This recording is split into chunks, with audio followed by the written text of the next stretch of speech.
सोनम वांगचुक की पत्नी गीतांजलि ने गुरुवार शाम सुप्रीम कोर्ट में याचिका दाखिल की। इस याचिका में केंद्र सरकार गृह मंत्रालय को पक्षकार बनाया गया। गीतांजलि का कहना है कि उनके पति की गिरफ्तारी के पीछे कोई ठोस आधार नहीं है। उनका ये भी आरोप है कि गिरफ्तार किए जाने के एक हफ्ते बाद भी उन्हें अपने पति की कोई जानकारी नहीं मिल रही है। गीतांजलि ने कोर्ट से अनुरोध किया कि इस याचिका पर जल्द सुनवाई की जाए। याचिका में गीतांजलि ने कहा कि उनकी रिहाई की प्रक्रिया तुरंत शुरू की जाए।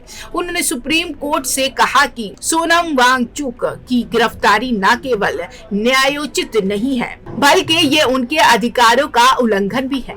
गीतांजलि ने हैबियस कॉर्पस याचिका के जरिए अदालत से तत्काल रिहाई की मांग की और कहा कि उनके पति को इस गिरफ्तारी में बिना किसी ठोस प्रमाण के बंद रखना संविधान के खिलाफ है।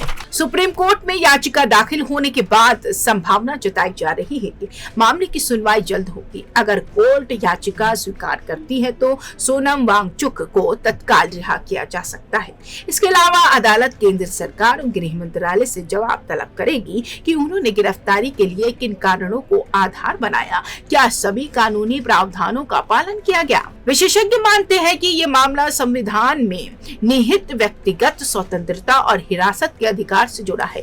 यदि अदालत पाती है कि गिरफ्तारी में कोई कानूनी आधार नहीं तो सोनम वांगचुक को तुरंत रिहा किया जा सकता है। इसके साथ ही सरकार के लिए ये संदेश भी जाएगा कि किसी भी गिरफ्तारी में उचित प्रक्रिया और प्रमाण की आवश्यकता होती है। इस मामले की कानूनी जटिलता जल्द ही अदालत के समक्ष स्पष्ट हो सकती है। सोनम वांगचुक की गिरफ्तारी और हैबियस कॉर्पस याचिका ने देश की न्याय व्यवस्था में अहम सवाल खड़े कर दिए हैं।